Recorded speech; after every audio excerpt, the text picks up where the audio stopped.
नारे तकबीर, अल्लाहु अकबर, नारे रिसालत, या रसूल अल्लाह, नारे रिसालत, या रसूल अल्लाह, औलादे गौसे आजम जिंदाबाद, फैजाने गौसे आजम जिंदाबाद, हुजूर इमामे मिल्लत, जिंदाबाद, हुजूर इमामे मिल्लत, जिंदाबाद, हुजूर इमामे मिल्लत, जिंदाबाद, सैयदना सरकार पाक, नारे तकबीर, अल्लाहु अकबर, नारे रिसालत, या रसूल अल्लाह, नारे रिसालत, हुजूर इमामे मिल्लत, जिंदाबाद, हुजूर इमामे मिल्लत, जिंदाबाद, हुजूर इमामे मिल्लत। चाहे ना भूत ना आसिफ ना खबीस, न दुनिया के आफात न बलियात।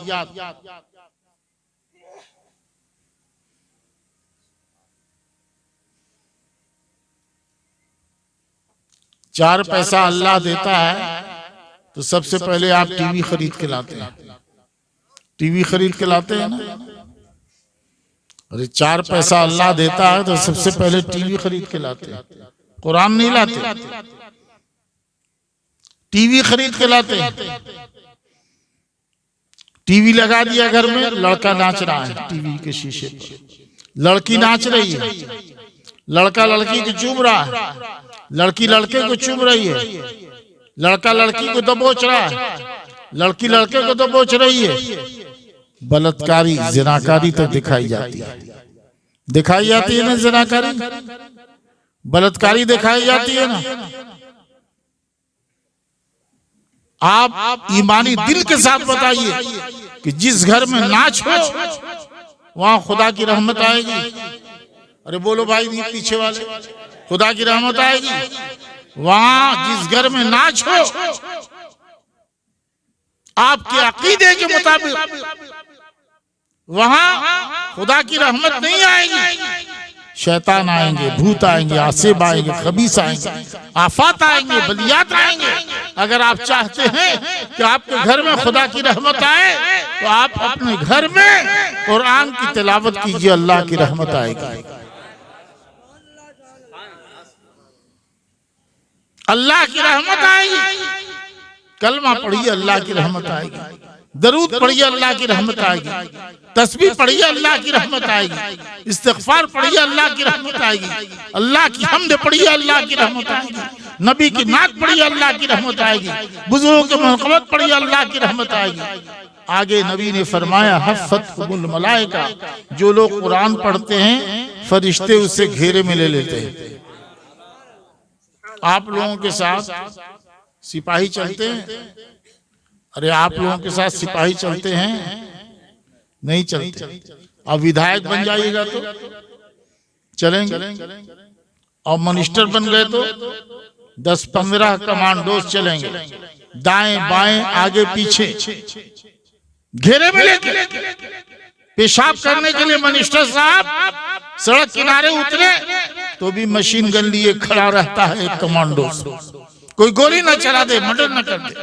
आपके नबी फरमाते हैं, हफ़्फ़तहुमुल मलाइका, जो लोग कुरान पढ़ते हैं फरिश्ते उनकी हिफाजत के लिए कमांडो सिपाही बनकर उनकी हिफाजत करते हैं, घेरे में ले लेते हैं। तो कुरान पढ़ने से सिर्फ सवाब ही नहीं मिलता, अल्लाह की रहमत हिफाजत करती है, फरिश्ते निगहबानी करते हैं। आप लोगों ने मकान अपना बनाया, अरे मकान बनाया तो मकान बनाने के लिए मिस्त्री लाए, मिस्त्री इत्तेफाक से अनाड़ी मिल गया, अनाड़ी मिस्त्री ने ईंटें टेढ़ी जोड़ दी और दीवार टेढ़ी कर दी। टेढ़ी दीवार किसी काम की है? टेढ़ी दीवार किसी काम की है? टेढ़ी दीवार किसी काम की नहीं।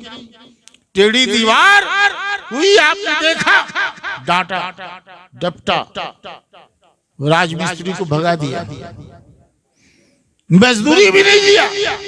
लेकिन अल्लाह की रहमत देखिए, बुखारी की हदीस है, किस्सा कहानी नहीं है।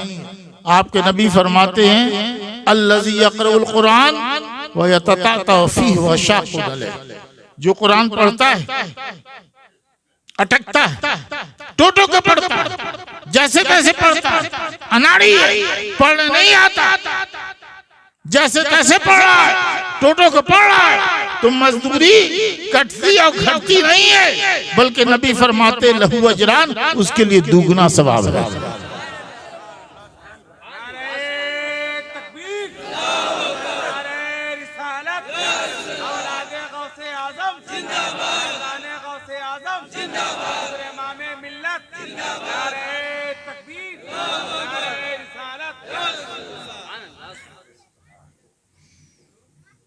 अल्लाह ताला सिर्फ अमल नहीं देखता, दिल की नीयत देखता है कि मेरा बंदा आता जाता कुछ नहीं है, लेकिन मेरे कुरान के साथ लगा हुआ तो है। अल्लाह ताला सिर्फ अमल नहीं देखता, बंदे की दिल की नीयत देखता है कि आता जाता कुछ नहीं है, लेकिन मेरी नमाज के साथ लगा हुआ तो है। तो कुरान पढ़ा कीजिए, पढ़िएगा नहीं कुरान, आए सुना और भूल गए, बल्कि आप कुछ अमल भी कीजिए। कुरान पढ़कर निकलिए घर से, ताकि दिन भर कुरान की बरकतें आपके साथ रहें और कुरान के छत्र छाया पूरा दिन गुजारिए। कुरान खुदा की बोली का नाम है। ये किताब में जो आप पाते हैं मस्जिद में, अपने घर में कुरान, ये असली कुरान नहीं, ये तो बोली को हुरूफ की शक्ल में लिख दिया। असल कुरान खुदा की बोली है। मन काना अदुव्वन लिजिब्रील फइन्नहु नज़्ज़लहु अला क़ल्बिक, कि जिब्राइल ही ने खुदा की बोली, अल्लाह ने बोला, अल्लाह ने बात की और जिब्राइल लेके आए, नबी के दिल पर उतार दिया। वो खुदा की बोली का नाम कुरान है, जो हुरूफ की शक्ल में लिख दिया गया। आप उसे पढ़ें तो आपकी जिंदगी की मिराज, आंख की मिराज, जुबान की मिराज। मेरे दोस्तों, उसी कुरान में फरमाया गया, इन्नल लज़ीना आमनू व अमिलुस सालिहात सयजअलु लहुमुर रहमानु वुद्दा, जो लोग ईमान लाए और नेक अमल किया, सालेह नेक अमल किया, अल्लाह उनको अपनी मोहब्बत अता फरमा देता है। सरकार गौसे आजम पीराने पीर का ये जलसा है, पीराने पीर का जलसा है। उनकी उम्र का 18 साल था।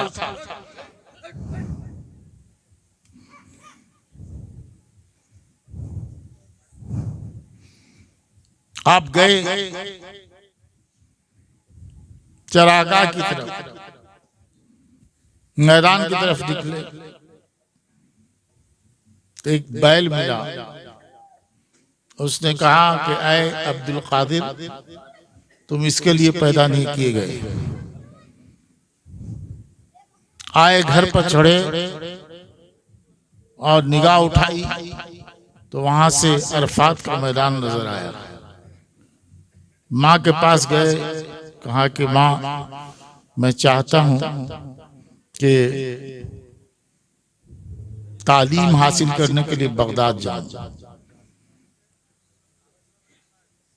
तो माँ ने रुखसत किया और गुदड़ी में 40 अशरफियां, 40 दीनार सोने के सिक्के सी लिए। चलते वक्त कहा कि बेटा, कभी झूठ ना बोलना, कभी झूठ ना बोलना। इस बात को सभी पढ़े लिखे लोग, मुसलमान हो या मुसलमान ना हो, सभी जानते हैं कि शेख अब्दुल कादिर जिलानी जब चले, माँ ने रुखसत किया और चले, तो उस वक्त न रेलगाड़ी, न हवाई जहाज, न मोटर, न सड़कें, काफिले चलते थे, 10-20 के काफिले। और डाकू अक्सर लूट लेते थे। डाकुओं ने हमला कर दिया, सबको लूट लिया। एक डाकू आया, कहा बेटा तेरे पास क्या है? तो शेख अब्दुल कादिर जिलानी की गुदड़ी के नीचे सिली हुई थी 40 दीनार, नजर नहीं आ रहे थे। लेकिन जब पूछा बेटा तेरे पास क्या है, तो कहा कि 40 दीनार है। कहा कहाँ है? कहा गुदड़ी के नीचे। तो उसने समझा मजाक कर रहा है। चला गया। दूसरा डाकू आया, उसने भी पूछा बेटा तेरे पास क्या है? कहा 40 दिनार है। कहा कहाँ है? कहा गुदड़ी के नीचे सिया हुआ है। उसने भी समझा मजाक कर रहा है, चला गया। तीसरा डाकू आया, उसने भी पूछा बेटे तेरे पास क्या है? कहा 40 दिनार है। कहाँ है? गुदड़ी के नीचे सिला हुआ, अंदर छुपा हुआ। उसने समझा मजाक कर रहा है, चला गया। और उन तीनों ने अपने सरदार से कहा एक लड़का है उसके पास कुछ नहीं है। लेकिन पूछते हैं तो कहता है कि 40 दिनार है, गुदड़ी में छुपा हुआ। तो सरदार ने बुलाया बेटा तेरे पास क्या है? कहा 40 दिनार। कहा कहाँ? कहा गुदड़ी के में अंदर छुपा हुआ है। गुदड़ी उधेड़ी गई तो 40 दिनार के सिक्के निकले। तो सरदार ने कहा कि ये तो छुपा हुआ था, तुम सच क्यों बोले? तो कहा कि मेरी माँ ने चलते वक्त वादा की लिया था कि बेटा कभी झूठ ना बोलना। बात समझ में आ रही है? बेटा कभी अपने तो अपने बेगाने भी पढ़े लिखे लोग जो जानते हैं इस वाक़े को बयान करते हैं। बेटा कभी झूठ ना बोलना। डाकुओं के सरदार पर बड़ा गहरा असर पड़ा। उसने कहा कि तुमने माँ से किए हुए वादे को नहीं तोड़ा, और हम लोगों ने अल्लाह से, रब से वादे किए और हम उस वादे को बार बार तोड़ रहे हैं। और सबके सब ने तौबा की। ये सरकार गौस पाक पीराने पीर के हाथ पर पहली तौबा थी। तो रब फरमाता इन्नल लज़ीना आमनू व अमिलुस सालिहात, जो लोग मोमिन हैं और नेक अमल करते हैं। तो झूठ बोलना भी नेक अमल है। आप सौदा बेचते हैं तो झूठ बोलते हैं, दुनिया का कारोबार करते हैं तो झूठ बोलते हैं, लेन देन करते हैं तो झूठ बोलते हैं। और झूठ बोलना कोई ऐब नहीं माना जाता, बल्कि झूठ बोलना आजकल जो है वो फन माना जाता है, कमाल माना जाता है। झूठ बोलना फैशन माना जाता है कि झूठ बोल करके मैंने उसका माल ऐंठ लिया। तो मेरे दोस्तों, मेरे दीनी साथियों, सरकार गौस पाक रज़ी अल्लाह तआला अन्हु, क्या ये पहला तौबा कराना था डाकुओं से, जो 18 साल की उम्र में डाकुओं ने उनके हाथों पर तौबा की। सरकार गौस पाक पीराने पीर पी दस्तगीर के वालिद दरिया के किनारे टहल रहे थे। बहता हुआ एक सेब देखा नदी में। भूख की बेकरारी थी, बेताबी थी। बहते हुए सेब को उठा के तराश के खा लिया। जब भूख मिटी तो दिल ने कहा यह सेब अपना नहीं पराया था, गैर का माल था। खुदा को क्या मुंह दिखाओगे? खुदा की बारगाह में क़यामत के दिन कैसे हाजिर होगे? सोचा दरिया के किनारे किनारे चलें, शायद सेब के मालिक का पता चले। दरिया के किनारे चले तो एक जगह सेब के दरख्तों की शाखें दरिया पर झुकी हुई थी। सोचा हो ना हो इन्हीं सेब के दरख्तों से सेब टूट कर दरिया में गिरा है।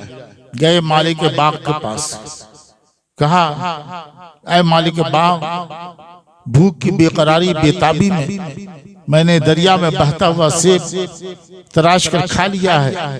भूख मिटी है तो सोच रहा हूँ वो सेब अपना नहीं पराया था। खुदा को क्या मुंह दिखाऊंगा? जहन्नम की आग में जलूंगा।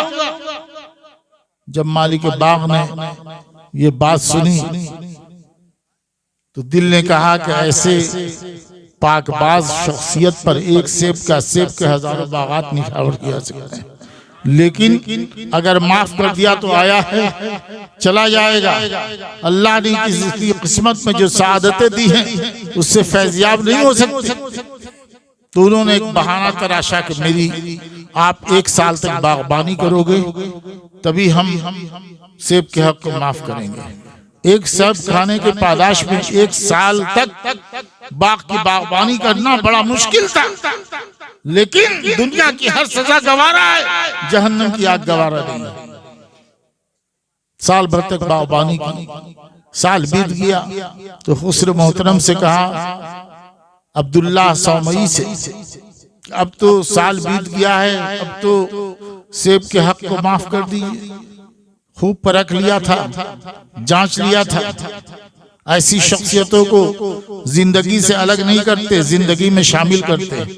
कहा, मेरी एक बेटी है जो अंधी है, गूंगी है, लूली है, लंगड़ी है, ऐसी लड़की से शादी करना मंजूर करो,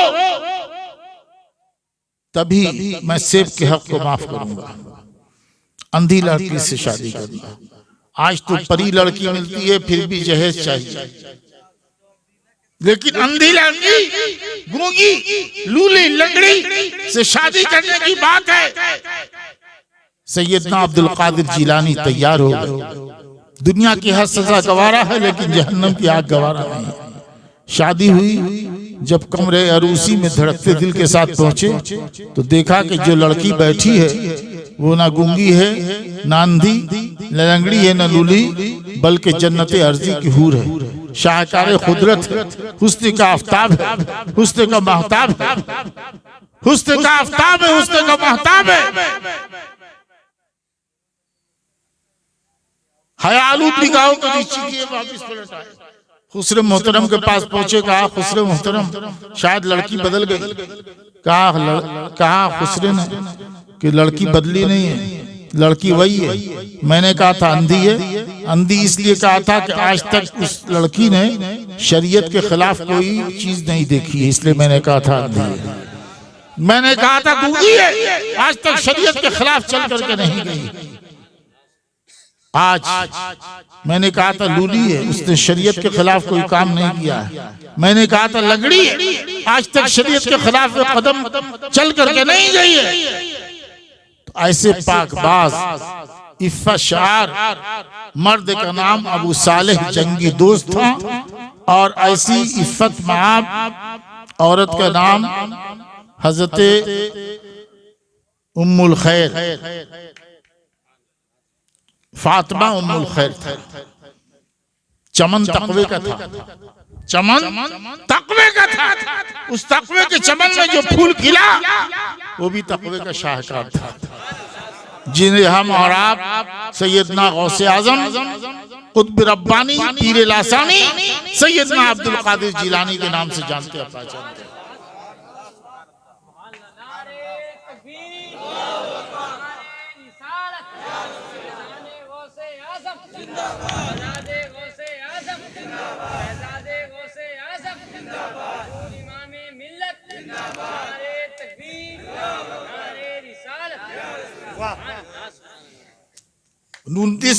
शाबान की तारीख गुजर गई, रमजान की पहली तारीख है, लेकिन लोगों में इख्तिलाफ हुआ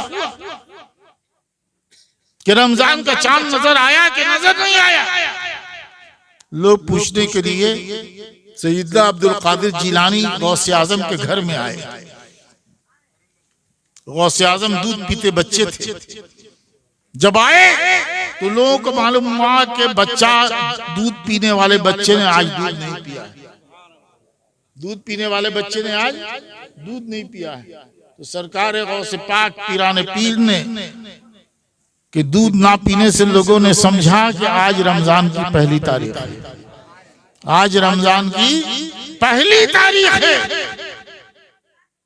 तो जो सरकार गौसे पाक ने जवानी तो जवानी, बचपन में भी शरीयत का एहतराम किया।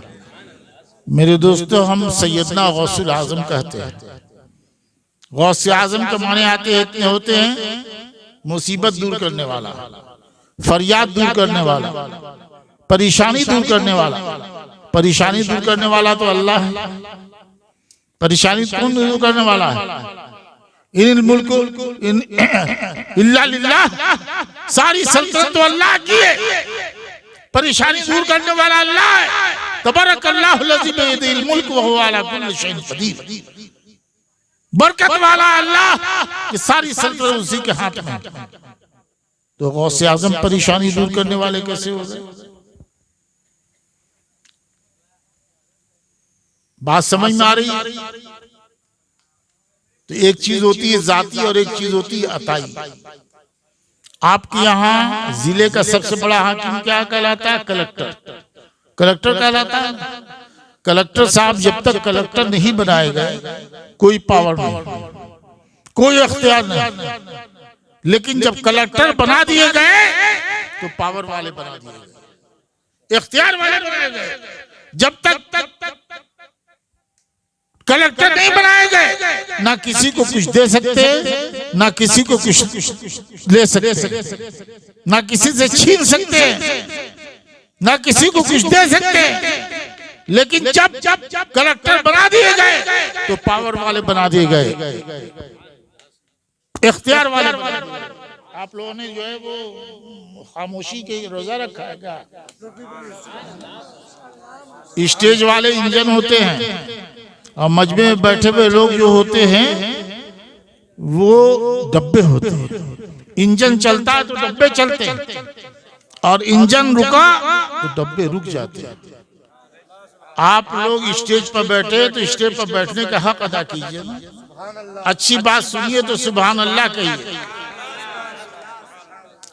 बुखारी शरीफ की आखिरी हदीस है, कलिमताने हबीबताने इलर रहमान खफीफताने अलल लिसान सकीलताने फिल मिज़ान। सुभान अल्लाह बोलिए मेरे साथ, सुभान अल्लाह व बिहम्दिही सुभान अल्लाहिल अज़ीम, सुभान अल्लाह व बिहम्दिही सुभान अल्लाहिल अज़ीम, सुभान अल्लाह व बिहम्दिही सुभान अल्लाहिल अज़ीम। सब पढ़िए सुभान अल्लाह, सुभान अल्लाह, सुभान अल्लाह, सुभान अल्लाह। क्या फरमाया? हबीब बताने लगा।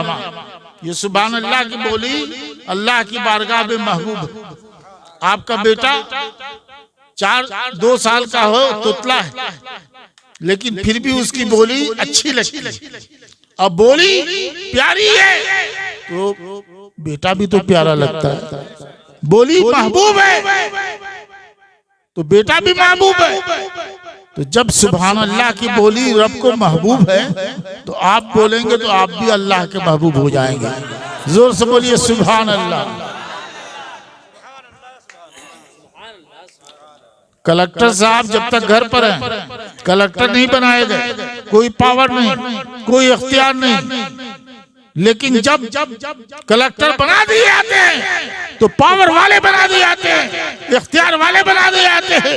हुकूमत चुन लेती है तो पावर वाला बना देती है, इख्तियार वाले हो जाते हैं। वैसी अल्लाह के वली गौसे आजम हो या ख्वाजा अजमेरी या सैयदना अमझरी, अल्लाह से हट करके, अल्लाह से कट के कुछ भी नहीं है, लेकिन रब ने चुन लिया, महबूब बना लिया तो पावर वाला बना दिया, इख्तियार वाला बना दिया।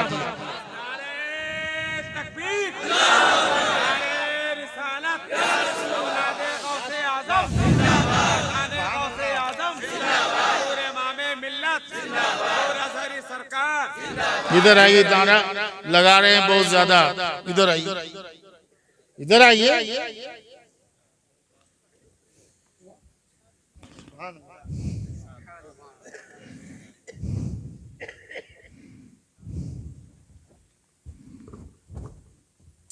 कुरान सूरह आल इमरान, अल्लाह की बोली का नाम कुरान है। सूरह आल इमरान में रब फरमाता है कि हजरत ईसा ने कहा, हजरत ईसा अल्लाह हैं।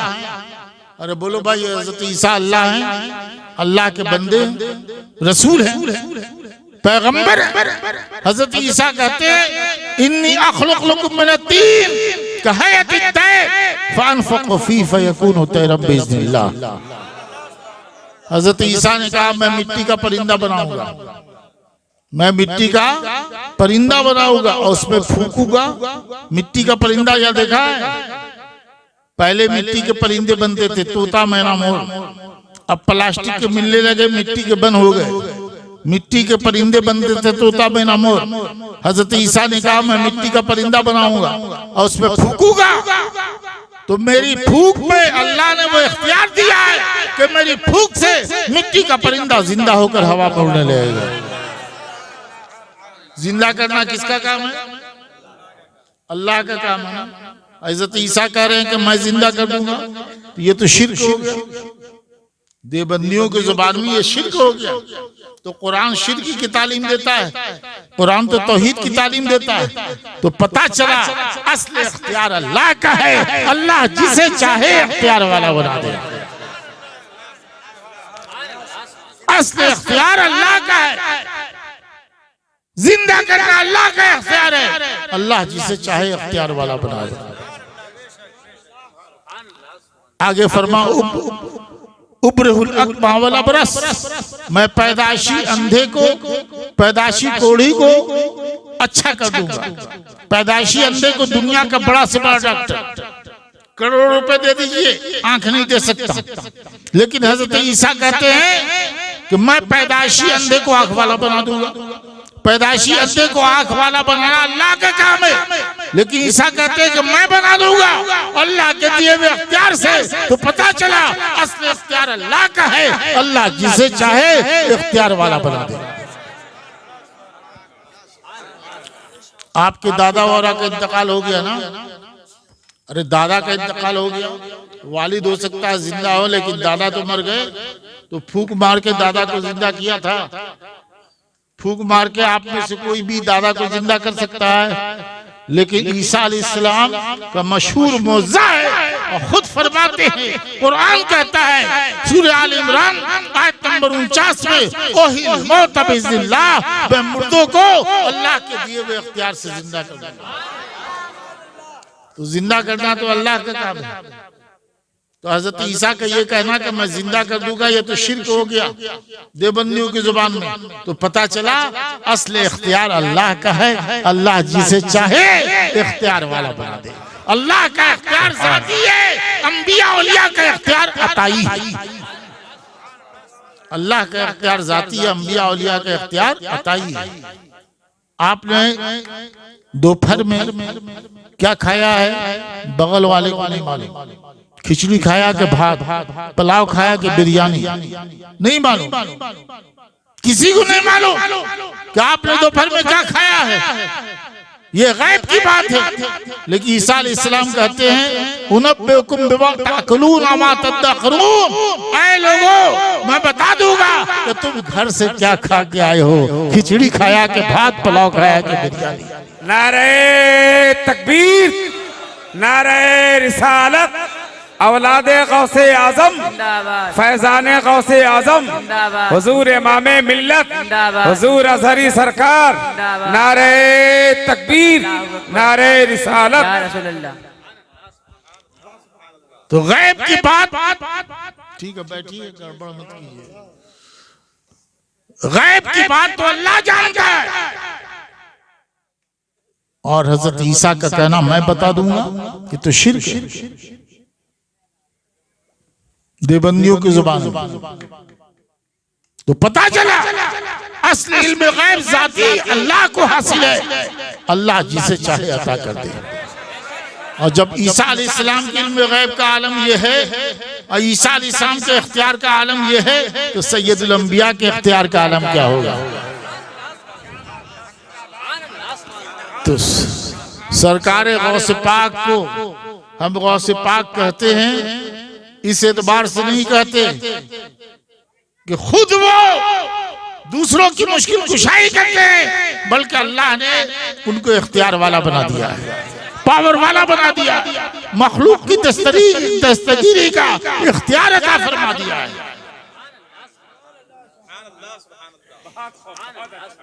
सरकार गौसे आजम की जवानी थी, बहजतुल अस्सार गौसे आजम की सबसे मुस्तनद जीवनी है, सवान हयात, सफ़ा 68 पर लिखा, अल्लामा शतनुफी मिस्री की लिखी हुई कि बगदाद में एक सौदागर थे अबुल मुजफ्फर। वो तिजारत के लिए शाम सीरिया जाना चाहते थे। तो सोचा दुआ करा ले। तो गौसे आजम के उस्ताद थे हम्माद दब्बास, बूढ़े थे, सफेद दाढ़ी, और गौसे आजम जवान थे। सोचा हजरत हम्माद दब्बास से दुआ करा ले। गए हजरत हम्माद दब्बास के बाद अबुल मुजफ्फर, कहा हुजूर मैं शाम सीरिया जाना चाहता हूं तिजारत के लिए, कारोबार के लिए। तो हम्माद दब्बास भी बुजुर्ग थे, अल्लाह वाले थे, तकदीरें पढ़ रहे थे लौह महफूज में। उन्होंने कहा कि तुम शाम जाओगे घाटा पाओगे और मारे जाओगे, शाम जाओगे घाटा पाओगे मारे जाओगे, मिस्र सीरिया जाओगे घाटा पाओगे मारे जाओगे। मायूस होकर उनकी बारगाह से निकले। रास्ते में थे कि पीराने पीर मिल गए, पीर दस्तगीर मिल गए, बिगड़ी तकदीर बनाने वाले मिल गए, नसीब बनाने वाले पीर मिल गए। सोचा इनसे भी कह दे, कहा हुजूर मैं शाम सीरिया तिजारत के लिए जाना चाहता हूं। तो गौसे पाक के लब खुले तो फूल झड़े और फरमाया कि तुम शाम जाओ तिजारत करो, नफा उठाओगे और सलामती से वापिस आओगे।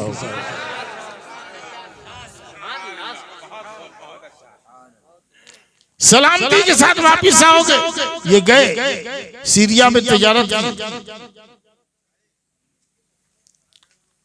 कारोबार में नफा उठाया। एक दिन नहाने के लिए अपने कमरे से हम्माम गए, बाथरूम किराए पर मिलते थे। नहाया, कपड़े उतारे, पैसों की थैली जो कमर में बांधते हैं वो उतारी, ताक पर रख दी, गुस्ल किया, कपड़े पहने, जल्दबाजी में थैली उठाना भूल गए, थैली उठाना भूल गए। आए कमरे में आए, नहा करके आए थे, सुकून मिला, नींद आ गई। नींद आ गई तो ख्वाब देखा कि अबुल मुजफ्फर सफर कर रहे हैं, साथ में और भी लोग हैं, काफिला है। अचानक डाकुओं ने हमला कर दिया, सबको लूट लिया और सबको मार दिया, और इनके गर्दन पर भी तलवार चला दी, इनके गर्दन पर भी तलवार चला दी। ख्वाब भयानक था, नींद खुल गई, हाथ फेरा तो गर्दन पर खून की तरी पाई, खून की तरी पाई। अचानक याद आया कि पैसों की थैली हम्माम में छूट गई है। गए तो पैसों की थैली मिल गई, पैसों की थैली मिल गई। खुश थे कि जान भी सलामत, माल भी सलामत। खुश खुश बगदाद आए। सोचा ये वाकया पहले हम्माद दब्बास से बयान करें, गौसे आजम के उस्ताद से कि हुजूर गौसे आजम से बयान करें। अभी वो सूके सुल्तान एक बाजार था, उससे गुजर रहे थे, उधर से हजरत हम्माद दब्बास आ रहे थे। हम्माद दब्बास ने जो ही देखा, कहा ऐ अबुल मुजफ्फर, तेरी तकदीर में वही लिखा था जो मैंने कहा था कि तू शाम सीरिया जाएगा, घाटा पाएगा, मारा जाएगा। लेकिन अब्दुल कादिर अल्लाह का महबूब है, उसने अल्लाह से दुआ की, जो कुछ बेदारी में होने वाला था अल्लाह ने उसे ख्वाब में तब्दील कर दिया। सुभान अल्लाह। नारे तकबीर, नारे रिसालत, फैजाने गौसे आजम, औलादे गौसे आजम, शहजादे गौसे आजम, हुजूर इमामे मिल्लत। नारे तकबीर, नारे रिसालत। आला हज़रत कहते हैं तड़प कर, क्या है गौसे आजम, आपकी दुआएं तो तकदीर बदलती हैं, मेरी तकदीर बुरी है तो भली कर दो कहे, मेरी तकदीर बुरी है तो भली कर दो कहे। महव इस बात के दफ्तर पर कोड़ा तेरा लौह महफूज पर आपका कलम चल रहा है, आप दुआ करते हो तो अल्लाह ताला तकदीर बदल देता है, अल्लाह तकदीर बदल देता है। सरकार गौसे पाक तकरीर कर रहे थे और गौसे पाक की जुबान में वो असर दिया था अल्लाह ताला ने कि लोग उनकी तकरीर सुन के बेहोश हो जाते थे, कितने मर जाते थे।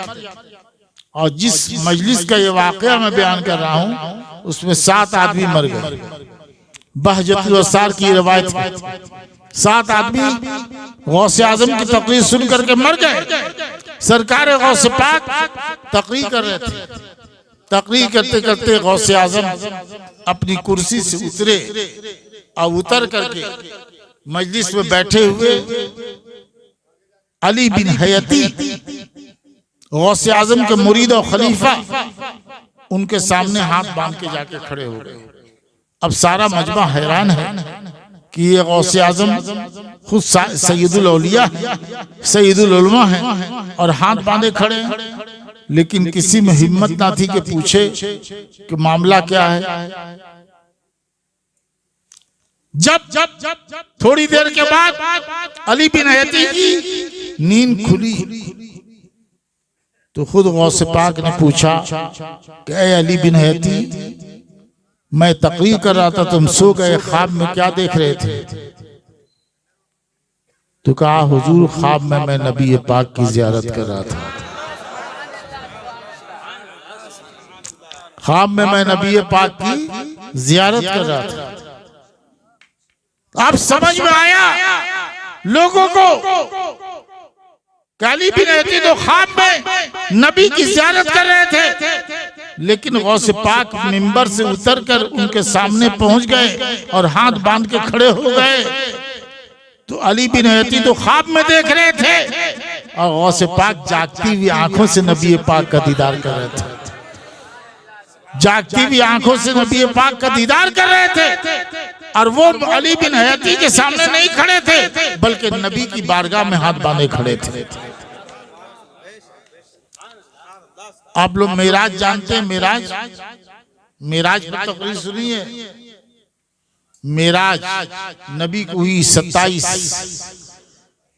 तारीख को मेराज हुई। नबी पाक गए, जिब्राइल बुलाने आए अल्लाह की तरफ से और ले गए बुराक पर। पहले बैतुल मक़दिस पहुंचे, वहां 1.25 लाख अंबिया की इमामत की। मालूम है ना आपको? मेराज हुई नबी को कि जंजीर भी हिलती रही, बिस्तर भी रहा गर्म। एक पल में सरे अर्श गए आए मोहम्मद। बिस्तर पर आदमी सोता है तो बिस्तर गर्म रहता है, गर्म रहता है ना। और जब दरवाजा खोल के निकलता है तो जंजीर हिल जाती है।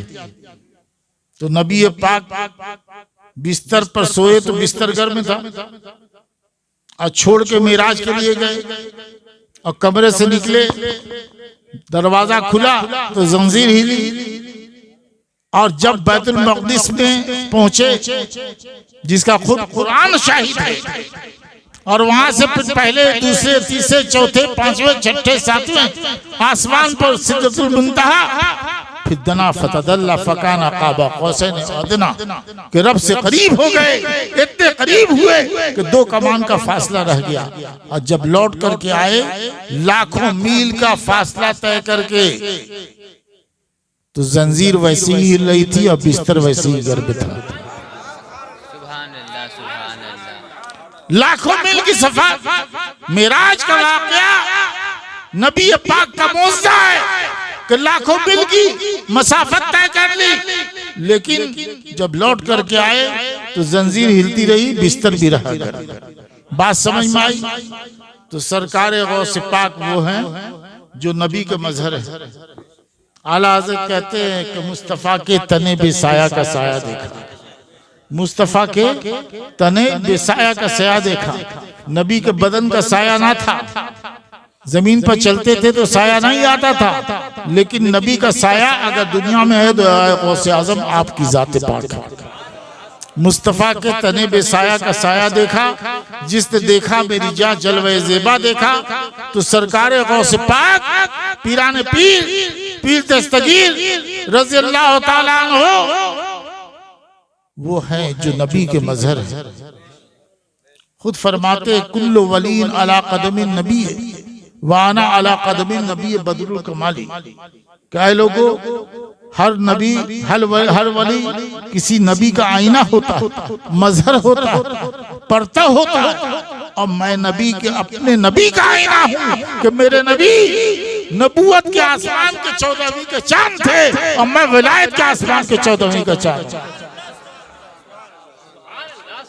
तो नबी के लिए वक्त थम गया था, नबी के लिए वक्त थम गया था, नबी के लिए वक्त थम गया। मेराज की रात कि जंजीर भी हिलती रही, बिस्तर भी रहा गर्म, एक पल में सरे अर्श गए आए मोहम्मद। अब सुनिए गौस पाक मजहर है, और कैसे मजहर है। और सरकार गौस पाक तकरीर कर रहे हैं, तकरीर कर रहे हैं। तकरीर करते करते उसी मजलिस में मोहम्मद बिन अली नाम के एक सौदागर थे, उनको लेट्रिन महसूस हुआ। अब लेट्रिन जब ज्यादा शिद्दत का महसूस होता है तो आदमी बेचैन हो जाता है, बेचैन है, इस्तराबी कैफियत है, परेशान है, इधर उधर देख रहे हैं। अपने पीर गौसे आजम की तरफ भी देखा, गौसे आजम को कश्फ हुआ तो गौसे आजम अपने मिंबर से उतर भी गए और तकरीर भी कर रहे हैं। जो पीर 70 मुरीदों के यहाँ दावती इफ्तार में बैक वक्त शरीक हो, का ताज्जुब है कि तकरीर भी करता रहे और उतर भी जाए। तकरीर भी कर रहे हैं, उतर भी गए। और उतर कर मोहम्मद बिन अली बीच में बैठे थे, वहां पहुंचे और अपना जुब्बा उनके सर पर डाल दिया। जुब्बा सर पर डालना था कि मोहम्मद बिन अली ने अपने को जंगल में पाया। जंगल है, फू का आलम है, सन्नाटा है, दरख्त ही दरख्त है, नदी बह रही है। लेट्रिन किया, धोया, आबदस किया, वजू किया, नमाज पढ़ी, और जब तमाम जरूरियात से फारिग हो गए तो गौस पाक ने अपना जुब्बा उठा लिया। तो मोहम्मद बिन अली ने अपने को उसी मजमे में पाया जहां तकरीर हो रही थी, तकरीर हो रही है। या रसूल अल्लाह, जिंदाबाद जिंदाबाद, अल्लाह अकबर। वक्त थम गया, वक्त ठहर गया। नबी के लिए वक्त ठहरा था, गौसे आजम के लिए भी वक्त ठहर गया है। जंजीर भी हिलती रही, बिस्तर भी रहा गर्म, एक पल में सरे अर्श गए आए मोहम्मद। सरकार गौस पाक पीराने पीर मजहर है, सैयदना गौसुल आजम मजहर है नबी पाक के। हर वली नबी का मजहर होता है, और मैं अपने नबी का मजहर हूँ।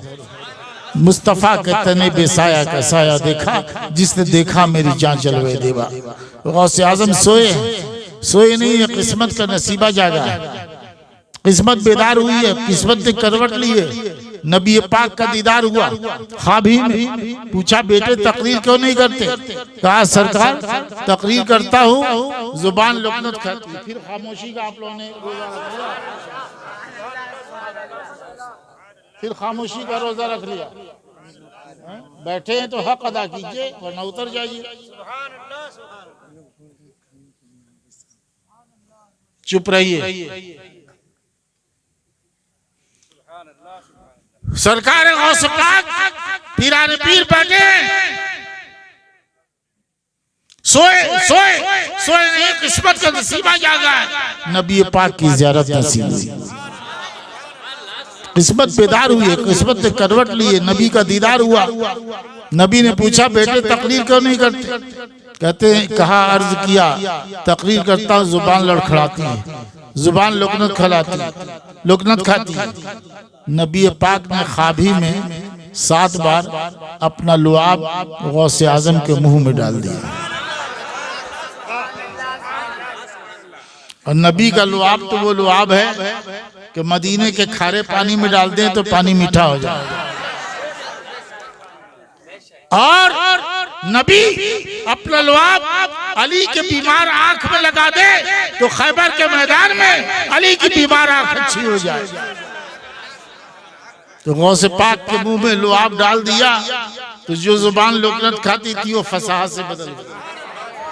और जब नैयर आजम निकला, उजाला फैला, तकरीर का वक्त आया और तकरीर के लिए गौसे पाक बैठे मिंबर पर, तो कल तो यह हाल था कि तकरीर करते थे जुबान लड़खड़ाती थी।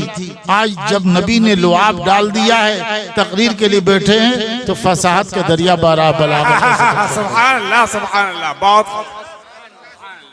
नारे तकबीर, नारे रिसालत, फैजान गौसे आजम, फैजान अमजद शरीफ, हुजूर इमाम मिल्लत, हुजूर अजहरी सरकार।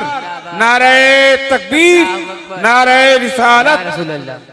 आप लोगों को खाना भी खाना है, हाँ? इसीलिए आवाज नहीं निकल रही है, आवाज नहीं निकल रही है। तो उन्हीं गौसे आजम के बेटे हैं अमजद शरीफ के। किनके बेटे हैं? किसके बेटे हैं? उन्हीं गौसे आजम के बेटे हैं। हिंदुस्तानी नहीं है, बगदाद से आए, नबी पाक ने भेजा है। और जब भेजता है किसी को कोई, तो इख्तियार दे के भेजता है, पावर दे के भेजता है। सैयदना पाक आए, नबी की तरफ से, अल्लाह की तरफ से दिया हुआ इख्तियार लेके आए। किसी गरीब की गुर्बत देखी, मिट्टी का ढेला उठा के दिया, सोने का ढेला बन गया। हजरत आए थे, 40 मुरीद साथ में थे, मशहद का, कोई शिराज का, कोई मक्का का, कोई मदीना का। कहा सरकार भूखे हैं। हजरत ने निगाह उठाई तो 2 महीने की बच्चियां चल रही थी। कहा दूध लो। 2 महीने की बच्चिया में दूध कहाँ? फिर भी सरकार का हुक्म था, दूहा तो इतना दूध निकला कि 40 के 40 मुरीद ने पेट भर के पी लिया। हाथों में छड़ी थी, सूखी लकड़ी, जैसे ये लकड़ी है, सूखी लकड़ी, बगदाद की। वालिद ने कहा था जहां ये हरी भरी हो जाए वहीं ठहर जाना। अमजद शरीफ में गाड़ दिया तो हरी भरी हो गई। पूरे हिंदुस्तान में ढूंढ लीजिए, वैसा दरख्त नहीं मिलेगा जो अमजद शरीफ की दरगाह में है। अपनी नौयत का मुनफरिद दरख्त, बगदाद की छड़ी थी, गाड़ दिया, हरी भरी हो गई। लोग उसके पत्ते छाल ले आते हैं, पीस कर मुख्तलिफ अमराज में पिलाते हैं, अल्लाह शिफा अता फरमाता है। सोन नदी ने धारे का रुख बदल दिया। हाजी खान, जामी खान घोड़े लेके जा रहे थे, उनकी गफलतों से मर गया, रोए गिड़गिड़ाए। हजरत ने दुआ कर दी, मुर्दा घोड़ा जिंदा हो गया। हजरत सैयदना पाक अमजद शरीफ वाले पीर तकरीर कर रहे थे।